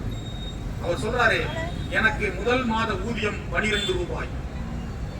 12 ரூபாய் ஊதியம். அதுல என்ன பெரிய பிரச்சனை அப்படின்னா அந்த 12 ரூபாய் ஊதியத்தை மாதந்தோறும் வழங்க மாட்டாங்க. அதுதான் பெரிய பிரச்சனை. 6 மாதத்திற்கு ஒரு முறை ஊதியம் வழங்கப்பட்டது ஆசிரியர். அந்த காலத்திலேயும் எங்களுக்கு மாதந்தோறும் ஊதியம் வழங்க வேண்டும். ஊதிய உயர்வுக்காக போராட்டம் நடக்கல, எங்களுக்கு மாதந்தோறும் ஊதியம் வழங்கு. அப்படி இல்லை என்றால் நீ எத்தனை மாதங்களுக்கு ஒரு முறை ஊதியம் வழங்கு என்றாவது சொல் என்று அரசை எதிர்த்து போராட்டம் நடக்கும். அப்படியெல்லாம் நம்முடைய முன்னோர்கள் ஊதியத்திற்காக அன்றைக்கு களத்தில் இருந்தார். நீங்க அப்ப எப்படி ஊதியம் கொடுப்பாங்களா தெரியுமா உங்களுக்கு? அவர் வாயினால் சொன்ன, காது சரியா கேட்கல. அவர் சொல்றாரு, அந்த 12 ரூபாய் ஊதியமும் மணி ஆர்டர்ல தான் வரும். மணி ஆர்டர்ல வரும். போஸ்ட்மேன் வந்து அந்த காலத்துல மணி அடிச்சுக்கிட்டே வருவாராம் தெருவில் வரும்போது. இதெல்லாம் நமக்கு தெரியாது. ஒருவேளை நமக்கு தெரிய போஸ்ட்மேன் வந்து சைக்கிள்ல வந்து சைக்கிள் மணியெல்லாம் அடிச்சிருப்பாரு. ஆனா கோயில்ல மணி அடிக்கிற மாதிரி அந்த மணியை கையில கொண்டு வந்துட்டு அடிக்கிற வரலாறு என்பது கடந்த காலத்தில் இருந்திருக்கு. போஸ்ட்மேன் வருகிறார் என்பதை தெரிவிப்பதற்கான மணி. அவர் சொல்றாரு, பலசரக்கு கடையில பாக்கி கொடுத்துருக்க மாட்டோம். பலசரக்கு கடைக்காரனை பார்த்த உடனே ஓடி அப்படியே ஒளிந்து கொண்டு போகக்கூடிய ஒரு நிலைமை. பலசரக்கு கடையில ஆசிரியர்கள் போனா கடன் கொடுக்க மாட்டாங்க. அப்படிப்பட்ட ஒரு மோசமான ஒரு பொருளாதார நிலைமை. அப்போ பலசரக்காரனை பார்த்து ஓடி ஒளிஞ்ச நிலைமையில எப்ப பார்த்தாலும் வீட்டுல உட்கார்ந்து இருக்கிற போது அந்த போஸ்ட்மேனுடைய மணி அடிக்கிற மாதிரியே காதுல கேட்டுட்டே இருக்கும். இன்னைக்கு வந்துடாத சம்பளம், நாளைக்கு வந்துடாத சம்பளம் என்று எதிர்பார்க்கக்கூடிய ஒரு நிலைமையில நாங்கள் இருந்தோம். அப்படி போற அந்த நிலைமையை எதிர்த்து களத்திலே இறங்கி போராடியதற்காக அவர் மதுரை மாவட்டத்தில் மதுரை கிழக்கு ஒன்றியத்திலே வேலை செய்து கொண்டிருந்த அவரை தூக்கி எடுத்து கொடைக்கானல் மலைப்பகுதியில போக்குவரத்து வசதியே இல்லாத ஒரு இடத்திலே கொண்டு போய் டிரான்ஸ்ஃபர் செய்தார். போக்குவரத்தே கிடையாது. 10 தினங்களுக்கு ஒரு முறை கூட வீட்டுக்கு வர முடியாத ஒரு இடத்திலே கொண்டு போய் போட்டார். ஏன்னா அன்னைக்கு வந்து ஜில்லா போர்டு நிர்வாகத்தின் கீழ் பள்ளிகள் இருந்த காலகட்டம். அதையெல்லாம் எதிர்கொண்டு நாங்கள் களத்திலே நின்றோம். அப்படியெல்லாம் களத்திலே போராடித்தான் ஆசிரியர்களுடைய ஊதியம் உயர்ந்தது. நீங்க தமிழ்நாட்டில் முதலாக ஆசிரியருடைய ஊதிய உயர்விற்காக எப்போ போராட்டம் நடத்தப்பட்டது தெரியுமா உங்களுக்கு? 1947 ஜனவரி மாதம் 13ஆம் தேதியிலிருந்து ஜனவரி 30ஆம் தேதி வரை ஒரு 18 நாட்கள் தமிழ்நாட்டில் ஆசிரியர் இயக்கத்தை முதலாக உருவாக்கிய மாஸ்டர் ராமுண்ணி அன்றைக்கு வந்து சென்னை ராஜதானி, இன்றைய தமிழ்நாடு, கேரளாவினுடைய பெரும்பகுதி, ஆந்திராவினுடைய பெரும்பகுதி இவ்வளவும் சேர்ந்ததான் சென்னை ராஜதானி. அப்போ கோழிக்கோட்டில் இருந்து ஆசிரியருடைய ஊதியத்தை உயர்த்த வேண்டும் என்று மாஸ்டர் ராமுண்ணி அவர்கள் தலைமையிலே ஒரு வெறும் 19 ஆசிரியர்கள் மிதிவண்டியிலே பிரச்சாரம் செய்து கொண்டே சென்னைக்கு வந்தார்கள். 852 கிலோமீட்டர் 18 நாட்கள் அவர்கள் பிரயாணம் செய்து சென்னைக்கு வந்து சென்னைக்கிலே அன்றைய முதலமைச்சர் அன்றைக்கு பிரதம அமைச்சர் என்று சொல்வார்கள் ஆந்திர கேசரி பிரகாசம் அவர்களிடம் ஆசிரியருடைய ஊதியத்தை உயர்த்த வேண்டும். ஆசிரியர்கள் பெறுகிற ஊதியம் அவர்களுடைய குடும்பம் நடத்துவதற்கே போதவில்லை என்று சொல்லி ஒரு கோரிக்கை மனுவை கொடுத்தார்கள். அதுதான் தமிழ்நாட்டில் ஆசிரியருடைய ஊதியத்தை உயர்த்த வேண்டும் என்று கோரி நடைபெற்ற முதல் போராட்டம். சுதந்திரத்திற்கு பின்பு நடைபெற்ற முதல் போராட்டம். அப்படியெல்லாம் ஒரு காலத்திலே தமிழ்நாட்டில் ஆசிரியர்களுடைய போராட்டம் என்பது நடைபெற்றது என்பதை நாம் பார்க்கிறோம். நீங்க அது மட்டுமில்ல, நீங்கள் ஒன்றை புரிந்து கொள்ள வேண்டும். 1960 ஒன்றுபட்ட ஆசிரியர் இயக்கத்தினுடைய 3வது மாநில மாநாடு மாஸ்டர் ராமுண்ணி அவர்கள் பொதுச் செயலாளராக இருந்தபோது கடலூர் நகரிலே நடக்கிறது. அந்த மாநாட்டில் அன்றைய நிதியமைச்சர் சி. சுப்பிரமணியம் அவர்கள் பங்கேற்கிறார். அந்த மாநாட்டினுடைய தலைவர் திரு ராமையா அவர்கள். அவர் வந்து அந்த நேரத்தில் 1960 தான் தமிழ்நாட்டில் முதல் ஊதிய குழு அமைக்கப்பட்டது. நீங்கள் நன்றாக தெரிந்து கொள்ள வேண்டும். அந்த முதல் ஊதிய குழுல ஆசிரியர்களுடைய ஊதியத்தை நிர்ணயிப்பதற்கான அந்த அதிகாரம் கூட அந்த ஊதிய குழுவிற்கு கொடுக்கப்பட்டது. ஏன்னா ஆசிரியர்களை அரசு ஊழியர்களாகவே கருதவில்லை, அந்த அரசு கருதவில்லை. அரசு ஊழியர்களுடைய ஊதியத்தை நிர்ணயிப்பதற்கான குழுவாக மட்டும்தான் அது இருந்தது. ஆசிரியர்கள் மிக குறைவான ஊதியம் பெற்றுக் கொண்டிருந்தார்கள். அந்த மாநாட்டில் சி சுப்பிரமணியம் பங்கேற்கிறார். அந்த மாநாட்டினுடைய தலைவர் திரு ராமையா அவர்கள் அந்த மாநாட்டில் ஒரு தீர்மானத்தை சொல்கிறார். என்ன சொல்கிறார் என்று சொன்னால், அந்த நிதியமைச்சரை மேடையிலே வைத்துக் கொண்டே அவர் சொல்லுகிறார், தமிழ்நாட்டில் ஆசிரியர்களுக்கு வழங்கப்படுகிற ஊதியம் அவர்கள் குடும்பம் நடத்துவதற்கே போதல, குடும்பமே நடத்த முடியல. அதனால இன்று முதல் எங்களுடைய அனைவரும் எங்களுடைய ஆசிரியர் பதவியை ராஜினாமா செய்கிறோம் என்று அந்த மாநாட்டிலே அறிவிக்கிறார்.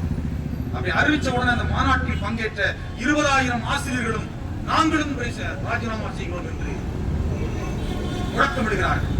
அப்படி முழக்கமிட்ட உடனே ஒரே அதிர்ச்சி அந்த மாநாட்டில் கலந்து கொண்டவர் அன்றைய பள்ளிக்கல்வித்துறை அமைச்சர் புகழ்பெற்ற கல்வியாளர் நேத்து சுந்தரவடிவேலு அவர்கள். அவர் உடனே என்ன சொல்றாரு, ஆசிரியர்கள் எல்லாம் நீங்கள் ராஜினாமா பண்ணிட்டீங்கன்னா அப்புறம் எனக்கு என்ன வேலைங்க, அதனால நானும் ராஜினாமா பண்றேன் அப்படின்னு சொல்றாரு.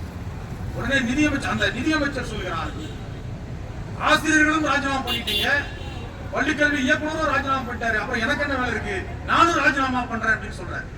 இது உண்மையிலே நடந்த வரலாறு.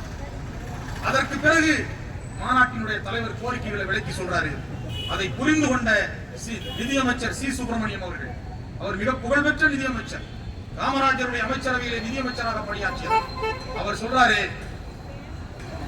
முதலாவது ஊதிய குழுவில் ஆசிரியர்களுடைய ஊதியத்தையும் நிர்ணயிப்பதற்கான அந்த அதிகாரம் அந்த குழுவிற்கு வழங்கப்படும் என்ற அந்த அறிவிப்பை அந்த மேடையிலேயே வெளியிட்டார்.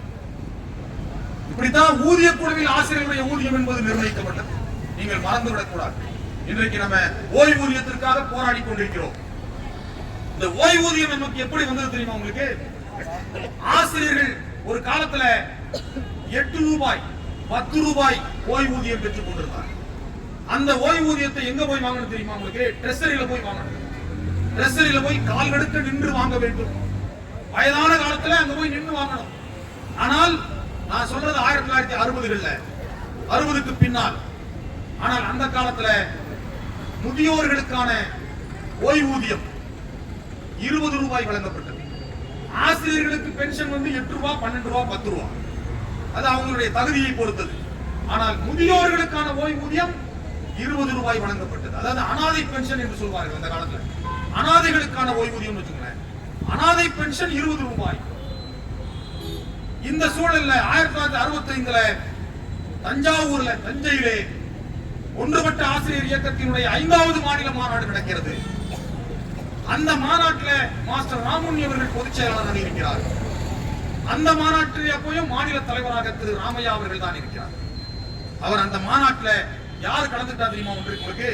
அன்றைய தமிழ்நாட்டினுடைய முதலமைச்சராக இருந்த திரு பக்தவத்சலம் அவர்கள் கலந்து கொண்டார். அந்த மாநாடு 25,000 ஆசிரியர்கள் கலந்து கொண்ட மாநாடு. அந்த மாநாட்டினுடைய தலைவர் சொன்னாரு, அவர் பேசுகிற போது, முதலமைச்சர் மேடையில் அமர்ந்திருக்கிற போது சொன்னாரு, ஆசிரியர்களை அனாதைகளாக்குங்கள் என்று ஒரு கோரிக்கை வைத்தார். முதலமைச்சருக்கு ஒண்ணுமே புரியல, எதுக்காக இப்படி சொல்றீங்கன்னு கேட்டார். உடனே அப்பதான் அவர் சொன்னாரு, தமிழ்நாட்டில் ஆசிரியர்களுக்கு வெறும் 8 ரூபாய் 10 ரூபாய் பென்ஷன் வழங்கி கொண்டிருக்கிறீர்கள், ஆனால் அனாதைகளுக்கு 20 ரூபாய் பென்ஷன் வழங்கி கொண்டிருக்கிறீர்கள் என்று சொன்னார். உடனே முதலமைச்சர் அவர்கள் தன்னுடைய உரையில பேசும்போது சொன்னார், உங்களுடைய மாநாட்டினுடைய தலைவர் வாழைப்பழத்தில் ஊசி ஏற்றுற மாதிரி உங்களுடைய கோரிக்கையை எனக்கு சொல்லி இருக்கிறார். உங்களுடைய கோரிக்கையை நான் புரிந்து கொண்டேன். எனவே இன்று முதல் தமிழ்நாட்டில் ஆசிரியர்களை அனாதைகளாக்கி நான் உத்தரவிடுகிறேன் என்று அந்த மேடையிலே உத்தரவிட்டார். இப்படித்தான் 20 ரூபாய் பென்ஷன் வாங்க. இந்த வரலாறை எல்லாம் நம்முடைய சகோதரிகளும் நம்முடைய தோழர்களும் தெரிந்து கொள்ள வேண்டும்.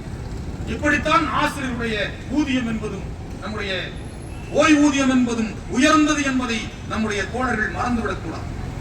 இன்னைக்கு நம்முடைய பிரதான கோரிக்கையாக பென்ஷன் கோரிக்கை இருக்கிறது. ஓய்வூதியம் என்பதுதான் இன்றைக்கு நம்முடைய பிரதான கோரிக்கை. அப்படின்னா மற்ற கோரிக்கை எல்லாம் பிரதானம் இல்லையா அப்படின்னு நீங்க நினைச்சிடக்கூடாது. ஒரு 6.5 லட்சம் பேருடைய ஒட்டுமொத்த கோரிக்கையாக ஓய்வூதியம் என்கிற கோரிக்கை இருக்கிறது. பழைய ஓய்வூதிய திட்டத்தை மீண்டும் கொண்டு வர வேண்டும் என்பது நம்முடைய கோரிக்கை. இதில் நாம் தெரிந்து கொள்ள வேண்டிய விஷயம் நிறைய இருக்கிறது. இன்றைக்கு இந்தியா முழுவதும் தேசிய ஓய்வூதிய திட்டம் என்பது ஒரு 22 ஆண்டுகளுக்கு முன்பு 2004 முதல் கொண்டு வரப்பட்டது. அன்றைக்கு தமிழ்நாட்டினுடைய முதலமைச்சராக இருந்த மாண்புமிகு அம்மையார் அவர்கள் தமிழ்நாட்டில் நம் மீது மிகுந்த அக்கறை கொண்டு அதை ஒரு 9 மாதங்கள் முன்கூட்டி அமல்படுத்தினார். 1/9/2003 இருந்தே 1/4/2003 இருந்து அமல்படுத்தினார். அதிலிருந்து நாம் புதிய ஓய்வூதிய திட்டத்தில் இருக்கிறோம். நீங்கள் ஒன்றை தெரிந்து கொள்ள வேண்டும். இன்னைக்கு இந்தியாவிலேயே மோசமான ஒரு ஓய்வூதிய திட்டம் இருக்கக்கூடிய மாநிலம் எது என்று சொன்னால் அது தமிழ்நாடு. தமிழ்நாட்டில் மட்டும்தான் ஒரு ஓய்வூதிய திட்டம் இருக்கு. நீங்கள் அதை தெரிந்து கொள்ள வேண்டும். இன்னைக்கு நிலைமையில இந்தியாவில் 5 வகையான ஓய்வூதிய திட்டம் இருக்குது. என்ன தெரியுமா உங்களுக்கு? பழைய ஓய்வூதிய திட்டம், அதான் ஓபிஎஸ். அடுத்து என்பிஎஸ், தேசிய ஓய்வூதிய திட்டம், நேஷனல் பென்ஷன் ஸ்கீம். அடுத்து சிபிஎஸ், கான்ட்ரிபியூட்டரி பென்ஷன் ஸ்கீம், அதாவது பங்கேற்பு ஓய்வூதிய திட்டம். அடுத்து ஜிபிஎஸ் ஒன்று இருக்கு, கேரண்டீடு பென்ஷன் ஸ்கீம், அதாவது வரையறுக்கப்பட்ட, அதாவது உறுதிப்படுத்தப்பட்ட ஓய்வூதிய திட்டம். அது எங்க இருக்குன்னா ஆந்திரா, தெலுங்கானா போன்ற மாநிலங்களில் இருக்கு. இன்னொரு ஓய்வூதிய திட்டம் சமீபத்தில் மத்திய அரசு அறிவித்திருக்கிற யூபிஎஸ், யூனிஃபைடு பென்ஷன் ஸ்கீம், ஒருங்கிணைந்த ஓய்வூதிய திட்டம். 5 வகையான ஓய்வூதிய திட்டங்கள் இருக்கிறது. நீங்கள் நன்றாக புரிந்து கொள்ளுங்கள். 2004 ஒன்றிய அரசு புதிய ஓய்வூதிய திட்டத்தை கொண்டு வந்த போது தமிழ்நாட்டில் இருந்த 28 மாநிலங்கள்ல 26 மாநிலங்களில் தேசிய ஓய்வூதிய திட்டம், நேஷனல் பென்ஷன் ஸ்கீம் அமல்படுத்தப்பட்டது. ஒரே ஒரு மாநிலத்தில் இன்றைக்கு வரை பழைய ஓய்வூதிய திட்டமே நடைமுறையில் இருக்கிறது. அது எந்த மாநிலம் உங்களுக்கு தெரியும்? மேற்கு வங்கம். அன்றைக்கு இருந்த இடதுசாரிகள் அங்க பழைய ஓய்வூதிய திட்டத்தை வைத்திருந்தார்கள். அதற்கு பின்பு வந்த மம்தா பானர்ஜி அவர்களும் அந்த பழைய ஓய்வூதிய திட்டத்தை இன்றைக்கு வரை நடைமுறையில் வைத்திருக்கிறார். ஆனா மீதி இருக்கக்கூடிய ஒரே ஒரு மாநிலம் தமிழ்நாடு. தமிழ்நாட்டில் மட்டும்தான் சிபிஎஸ் நடைமுறையில் இருக்கிறது. இங்க என்பிஎஸ் கிடையாது. நீங்க என்பிஎஸ்க்கும் சிபிஎஸ்க்கும் என்ன வேறுபாடு? இதெல்லாம் நம்முடைய சகோதரிகள், நம்முடைய தோழர்கள் புரிந்து கொள்ள வேண்டும். என்பிஎஸ் என்று சொன்னால் அந்த ஊழியருடைய பங்களிப்பு தொகை 10%, அரசினுடைய பங்களிப்பு தொகை 14%. இந்த ரெண்டையும் சேர்த்தீங்கன்னா ஒவ்வொரு மாதமும் உங்களிடமிருந்து பிடித்தம் செய்யக்கூடிய தொகை, அதற்கு வரக்கூடிய வட்டி தொகை, இது எல்லாம் சேர்த்து மொத்தமா நீங்க ஒரு 30 ஆண்டுகள் வேலை பார்த்தால் அந்த 30 ஆண்டுகள் கழித்து உங்களுடைய கணக்குல மொத்தம் எவ்வளவு இருக்குதோ அந்த தொகையில் 60% உங்களுடைய கையில கொடுத்துட்டு ஒரு 40% அவர்கள் பிடித்தம் வைத்துக் கொண்டு அந்த 40% இருந்து உங்களுக்கு குறைந்தபட்சம் ஒரு ஓய்வூதியம் தருகிற திட்டம் தான் என்பிஎஸ் என்று சொல்லக்கூடிய தேசிய ஓய்வூதியம். இந்த திட்டம் தான் மத்திய அரசினுடைய ஊழியர்களுக்கும் இருந்தது. இப்ப வரைக்கும் இருக்கு. இந்தியாவில் இருக்கக்கூடிய 26 மாநிலங்களில் உள்ளவர்களுக்கும் இருந்தது.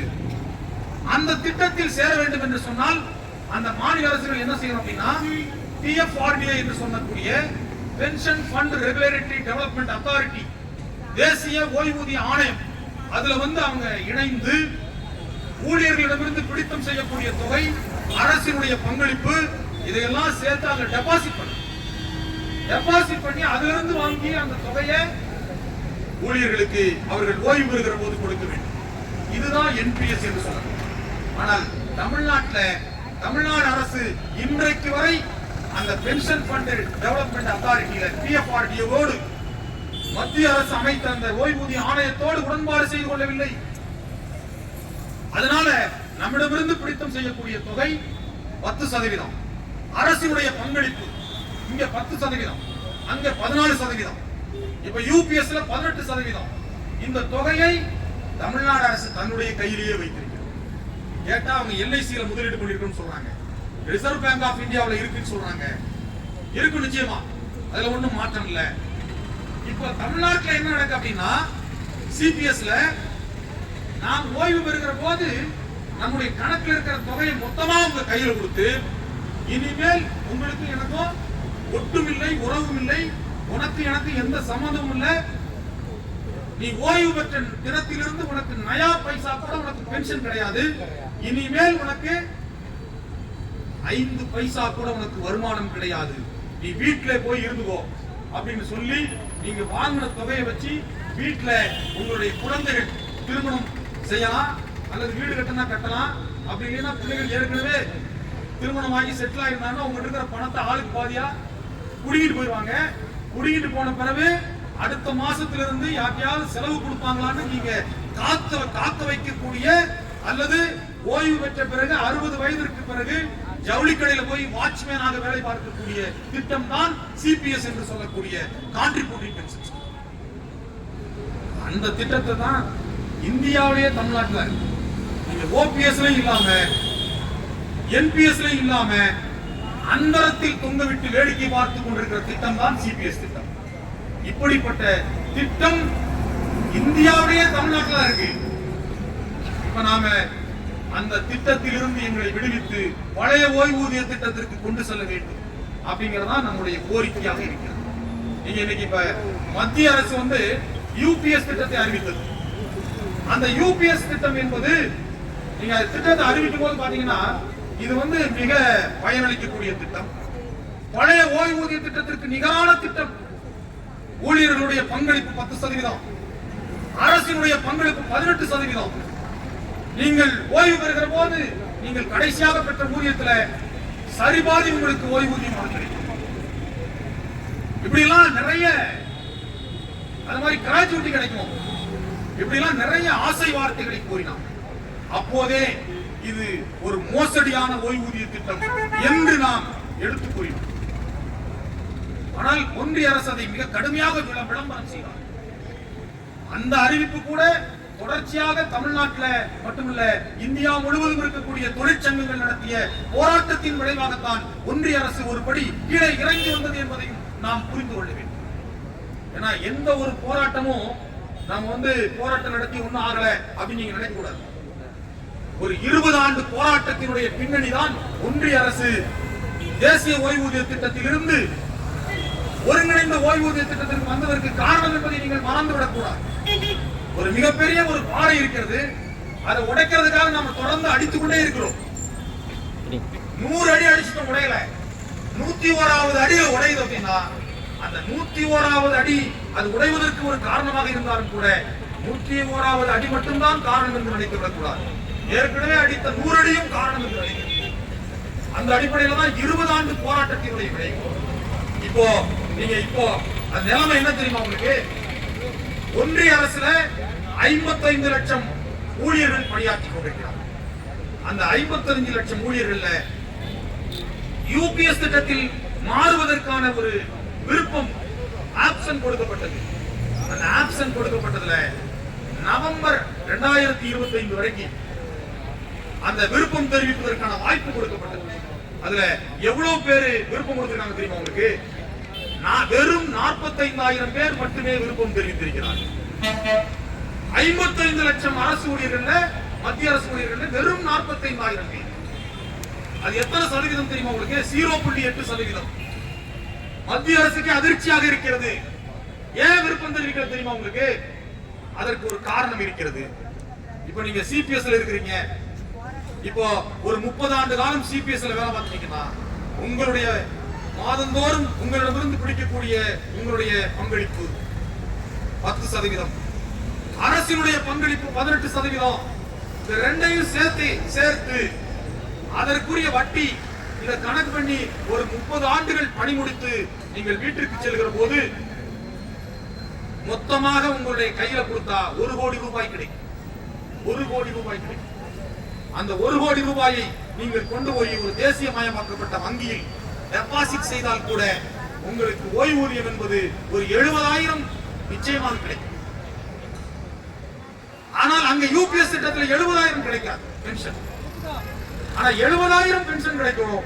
அதே நேரத்தில் நீங்கள் உங்களுடைய இறுதி காலம் வரை கிடைக்கும். அதற்கு பிறகும் கூட உங்களுடைய 1 கோடி ரூபாய் அந்த வங்கியில நிரந்தரமாக இருந்து கொண்டே இருக்கும். அந்த 1 கோடி ரூபாய் கையில் இருந்துட்டே இருக்கும்.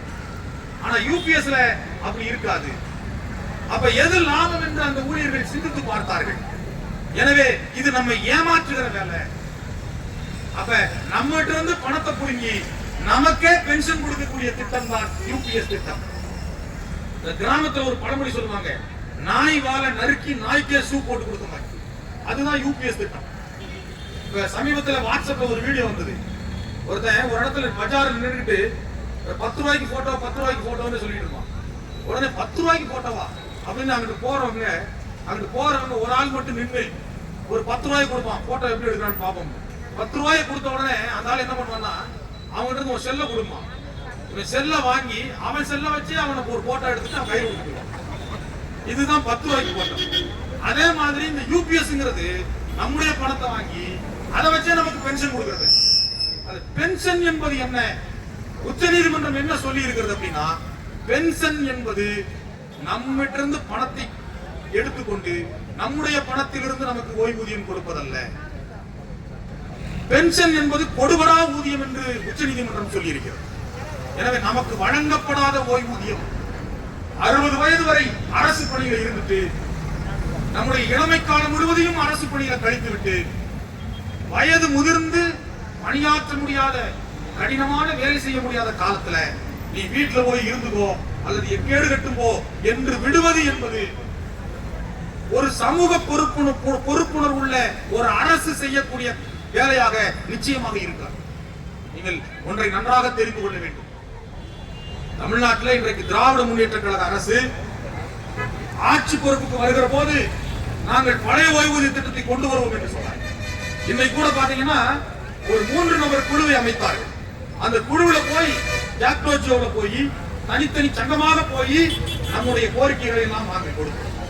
அந்த குழுவினுடைய தலைவர் திரு ககன்தீப் சிங் பேடி அவர்கள், அவர்கிட்ட போய் கொடுத்திருக்கிறோம். அந்த குழு அமைச்சதிலேயே நமக்கு உடன்பாடு கிடையாது. ஏன்னா பழைய ஓய்வூதிய திட்டத்தை அமல்படுத்துறதுல தமிழ்நாடு அரசிற்கு எவ்விதமான இடையூறும் கிடையாது. இன்னும் சொல்ல போனால் ஜாக்டோஜியோல இருந்து நம்ம ஒரு புள்ளிவரம் கொடுத்திருக்கிறோம். என்ன புள்ளிவரம் தெரியுமா உங்களுக்கு?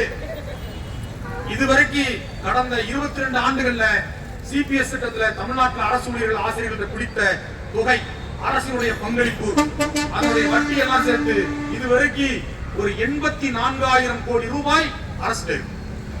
அதுல பாதி தொகை நம்முடைய தொகை, ஊழியர்களுடைய தொகை. அந்த பாதி தொகையை அவங்க கணக்குல ஜிபிஎஃப் ஆக மாற்றிவிட்டு, நல்லா தெரிஞ்சுக்கிறீங்க, பழைய ஓய்வூதிய திட்டத்தில் இருக்கிற மாதிரி ஜிபிஎஃப் ஆக மாற்றிவிட்டு மீதி தொகையை அவர்கள் ஒரு தேசியமயமாக்கப்பட்ட வங்கியில் அல்லது எல்ஐசி போன்ற நிறுவனங்கள்ல முதலீடு செய்தால் கூட அதிலிருந்து கிடைக்கக்கூடிய வட்டி தொகை 2400 கோடி ரூபாய் வருகிறது மாதந்தோறும். அந்த 2400 கோடி ரூபாயை வைத்து நீங்கள் ஓய்வு பெறுகிறவர்களுக்கு பென்ஷன் தர முடியும் என்கிற புள்ளி விவரத்தை ஜாக்டோஜியோ அந்த ஓய்வூதிய குழுவிடம் கொடுத்திருக்கு. அதற்கு வழியும் நம்ம சொல்றோம். ஆனால் அந்த குழுவினுடைய பதவி காலத்தை நீட்டி இருக்கிறார்கள். நான் என்ன சொல்றேன்னா, இன்றைக்கு இருக்கக்கூடிய தமிழ்நாடு அரசினுடைய பதவி காலத்தை நீட்ட வேண்டும் என்று சொன்னால் நீங்கள் பழைய ஓய்வூதிய திட்டத்தை நடைமுறைப்படுத்த வேண்டும். அதுதான் எங்களுடைய கோரிக்கை. இடைக்கால அறிக்கை கொடுத்தாங்கன்னு சொல்றாங்க. இடைக்கால அறிக்கை யார்கிட்ட கொடுத்தாங்கன்னே தெரியல. இடைக்கால அறிக்கையில் என்ன சொல்லியிருக்காங்கன்னே தெரியல. இந்த குழுவினுடைய பதவி காலத்தை நீட்டி இருக்கிறதா சொல்றாங்க. எவ்வளவு காலம் நீட்டிருக்காங்கன்னு யாருக்கும் தெரியாது. இப்படி ஒரு திசை தெரியாத இடத்தில் அந்த குழுவானது நின்று கொண்டிருக்கிறது. இன்னும் சொல்ல போனா, நீங்க 2003 இந்த பழைய புதிய ஓய்வூதிய திட்டத்தை கொண்டு வருகிற போது என்ன சொன்னாங்க அப்படின்னா, ஓய்வூதியம் என்பது மத்திய மாநில அரசுக்கு மிகப்பெரிய சுமையாக இருக்கிறது, மிகப்பெரிய பொருளாதார இழப்பை ஏற்படுத்துகிறது என்று சொன்னாங்க. ஆனா நான் ஒரு கேள்வி கேட்கிறேன். கடந்த 22 ஆண்டு காலமாக மத்திய மாநில அரசுகள் புதிய ஓய்வூதிய திட்டத்தை அமல்படுத்தி கொண்டிருக்கின்றன. அப்ப 22 ஆண்டுல ஒட்டுமொத்தமாக அந்த ஓய்வூதிய திட்டத்தை அமல்படுத்தி இருக்கிற மாநில அரசுகளுடைய பொருளாதார நிலை உயர்ந்திருக்கணுமா இல்லையா? மத்திய அரசினுடைய பொருளாதார நிலை உயர்ந்திருக்கணுமா இல்லையா? இன்னைக்கும் பாருங்க, தமிழ்நாடு அரசினுடைய கடன் 9.6 லட்சம் கோடியாக உயர்ந்திருக்கிறது. 9.6 லட்சம் கோடி. ஒன்றிய அரசினுடைய கடன் 181 லட்சம் கோடி. இந்த 2 கடனும் சேர்ந்து இந்தியாவினுடைய ஒவ்வொரு குடிமகன், தமிழ்நாட்டில் இருக்கக்கூடிய ஒவ்வொரு குடிமகனுடைய தலையிலையும் தலா 3 லட்சம் ரூபாய் கடன் இருக்கு. நீங்க யாராவது இங்க இருக்கிறவங்க நான் ரொம்ப வசதியான ஆளு, எனக்கு கடனே கிடையாது அப்படின்னு யாரும் சொல்ல முடியாது. ஏன்னா ஒவ்வொருத்தருக்கும் நான் உட்பட 3 லட்சம் ரூபாய் கடனை நம்மகிட்ட கேட்காமையே கவர்மெண்ட் வாங்கி வச்சு. இதுதான் இந்தியாவுடைய நிலைமை. அப்படின்னா பொருளாதாரம் உயர்ந்திருக்கணும்ல. இப்படிதான் ஒரு 20-25 ஆண்டுகளுக்கு முன்பு அன்றைக்கு நிதியமைச்சராக இருந்தவர் மாண்புமிகு மன்மோகன் சிங் அவர்கள், மத்திய நிதியமைச்சர். அந்த நேரத்தில் மத்திய அரசு வச்சிருந்த கடன் படி பாத்தீங்கன்னா ஒவ்வொரு இந்திய குடிமகனுடைய தலையிலையும் 55,000 ரூபாய் கடன் இருந்தது. அந்த நேரத்தில் மத்திய பிரதேசத்தில் ஒருத்தர் ரொம்ப யோசிச்சான். என்ன யோசிச்சான் அப்படின்னா, ஒரு 55,000 ரூபாய்க்கு டிடி எடுத்து அதை மத்திய நிதியமைச்சருக்கு அனுப்பி நீங்கள் என்னுடைய பெயரில் வாங்கியுள்ள கடன் 55,000த்திற்கான காசோலையை ஒரே தவணையில் இத்துடன் இணைத்துள்ளேன். இதை பெற்றுக்கொண்டு வரவு வைத்துக் கொள்ளும். இனிமேல் நீங்கள் கடன் வாங்குவதாக இருந்தால் என்னிடம் கேட்காமல் வாங்கக்கூடாது என்று ஒரு கடிதத்தை எழுதினார். அப்படி ஒரு நிலைமை தான் இப்பவும் இருக்குது. அந்த கடன் கூடிக்கொண்டே இருக்கிறது. நீங்க பென்ஷனை கொடுக்காமல் விட்டுவிட்டால் பொருளாதாரம் உயர்ந்து விடும் என்று சொன்னீர்களே, இப்போ உயர்ந்திருக்கிறா அப்படிங்கறதான் நாம கேட்கக்கூடிய கேள்வி. இவ்வளவு பல்வேறு இடர்பாடுகளோடு இந்த ஓய்வூதிய திட்டத்தை மாண்புமிகு தமிழ்நாடு அரசு முதலமைச்சர் அவர்கள் அறிவித்து தான் சொன்ன வாக்குறுதியை காப்பாற்ற வேண்டும் என்கிற கோரிக்கையை தான் இன்றைக்கு நாம் முன்வைத்தோம். நமக்கு எத்தனையோ பிரச்சனைகள் இருக்கிறது. நீங்க தமிழ்நாட்டில் ஆசிரியர்களுக்கு இது ஒரு போதாத காலம். நீங்க நிகழ்காலம், எதிர்காலம், இறந்த காலம் என்று சொல்லிக் கொடுக்கக்கூடிய ஆசிரியர்களுக்கு இது ஒரு போதாத காலம். போதாத காலம் ஒரு காலம் இப்ப சேர்ந்திருக்கு. எங்க பார்த்தாலும் நீங்க ஏதாவது ஒரு வகையில் இடித்துக் கொண்டே இருக்கிறாங்க. நீங்க அரசாணை 243 வெளியிட்டார் தொடக்க கல்வித்துறை. 60 ஆண்டு காலமாக தமிழ்நாட்டில் நடைமுறையில் இருந்த முன்னுரிமையை மாற்றி குறிப்பாக பெண்ணாசிரியர்களுடைய பதவி உயர்வை பறிக்கக்கூடிய ஒரு அரசாணையை வெளியிட்டார். இப்ப நம்ம இந்த ஆர்ப்பாட்டத்தின் இந்த உண்ணாவிரத போராட்டத்தினுடைய தலைமை வகித்துக் கொண்டிருக்கூடிய தலைமை உரையாற்றிய தோழர் நம்முடைய அரசு அவர்கள் பேசும்போது சொன்னார், இந்த அரசு சொல்லாததெல்லாம் நிறைவேற்றுது அப்படிங்கிறது. சொல்லாததெல்லாம் நிறைவேற்றுது. நாங்கள் சொன்னதையும் செய்வோம், சொல்லாததையும் செய்வோம் சொல்றாங்க இல்லையா? அந்த சொல்லாததையும் செய்யறதுல தான் 243 அரசாணை வருது. அந்த சொல்லாததையும் செய்வோம்ங்கிறதுல தான் நம்முடைய ஊக்க ஊதிய உயர்வை பறித்தது வருது. சொல்லாததையும் செய்வோம்ங்கிறதுல தான் 5,400 தணிக்கை தடை போட்டு வருது. இப்படி நிறைய சொல்லாததையும் செய்து கொண்டிருக்கிறார். இந்த 243 அரசாணை என்பது நீங்க தமிழ்நாட்டில் யாருக்காவது ப்ரமோஷன் கிடைக்கும், யாராவது அந்த கோரிக்கையை வைத்து இந்த மாதிரி ஒரு அரசாணையை நீங்கள் பிறப்பிக்க வேண்டும் என்று நாம் யாராவது கேட்டோமா? யாருமே கேட்காத ஒரு அரசாணையை வெளியிட்டு நீங்க கோயம்புத்தூர்ல அன்னூர் பிளாக்ல வேலை பார்க்கிற ஒரு டீச்சருக்கு நீங்க இன்னைக்கு அந்த அன்னூர் பிளாக்ல நடுநிலைப்பள்ளி தலைமை ஆசிரியர்ல அல்லது ஆரம்ப பள்ளி தலைமை ஆசிரியர்ல முதலிடத்தில் இருக்கக்கூடிய ஒரு ஆசிரியர் இப்ப ஒட்டுமொத்தமாக மாநில முன்னுரிமைன்னு வந்துருச்சு வைங்க. அவர் முன்னுரிமை மாநில அளவுல நடுநிலைப்பள்ளி தலைமை ஆசிரியர்கள் முதலிடத்தில் இந்த ஒன்றியத்தில் இருந்தவருடைய முன்னுரிமை என்பது 2,436 நிற்குது. அவருக்கு ப்ரொமோஷன் கிடைக்கும். எங்க கிடைக்கும் தெரியுமா உங்களுக்கு? இங்க இருந்து கன்னியாகுமரியில ப்ரொமோஷன் கிடைக்கும். யாராவது நீங்க ப்ரொமோஷன் போக முடியுமா? அன்னூர் ஒன்றியத்துல ஒரு மூலையிலிருந்து இன்னொரு மூலைக்கே நம்ம ப்ரொமோஷன்ல போக மாட்டோம். அப்படிப்பட்ட அப்படி மானஸ்தர்களாக இருக்கக்கூடியவர்கள் நம்மளை கொண்டு போய் கன்னியாகுமரியில திருவள்ளூர்ல போய் நீங்க ப்ரொமோஷன் போட்டா இது ஒரு பெண்ணாசிரியர்களுக்கு பொருத்தமானதா? யாரு உங்கள்கிட்ட கேட்டாச்சு? இதுதான் நம்முடைய கேள்வி. யாராவது ஆண்கள் கூட போக முடியாது. எவ்வளவு ஒரு சிரமமான ஒரு அரசாணை, யாருக்குமே பயன்படாத ஒரு அரசாணை. நீங்க நேரடியாக பட்டதாரி ஆசிரியர்களாக பணியாற்றி கொண்டிருக்கிறவர்களாலும் பொருந்திருமா? அது அவங்களுக்கு ஆதாயம் கிடைச்சிருமா? ஒரு சிலர் அப்படி தவறான பிரச்சாரம் செய்கிறார்கள். அது தப்பு. நேரடியாக பட்டதாரி ஆசிரியராக பணியாற்றிய ஒருவர் கூட இங்க இருந்து நீங்க நாகப்பட்டினத்தில் உங்களுக்கு தலைமை ஆசிரியர் பதவி உயர்வு கிடைத்தால் போய்விடுவீர்களா? திரும்ப 10 லட்சம் கொடுத்தா தான் திரும்ப நீங்க கோயம்புத்தூர் வர முடியும். அப்படி ஒரு நிலைமை தானே இருக்குது.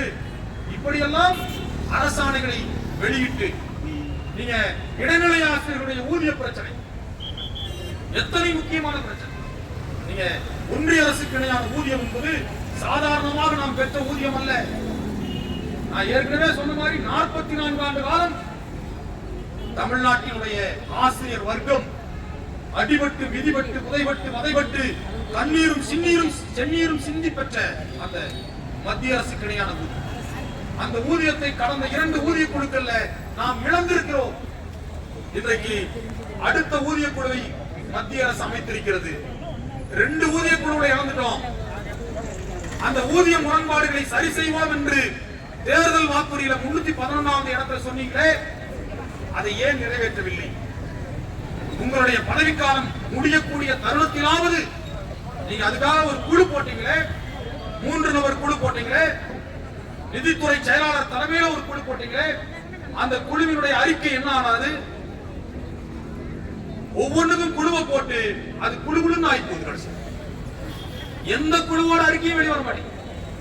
முன்னாடியே நம்ம ஆட்கள் சொல்லுவாங்க, கிணத்துல கல்ல போடுறதும் குழுவை போடுறதும் ஒண்ணுதான் சொல்லுவாங்க.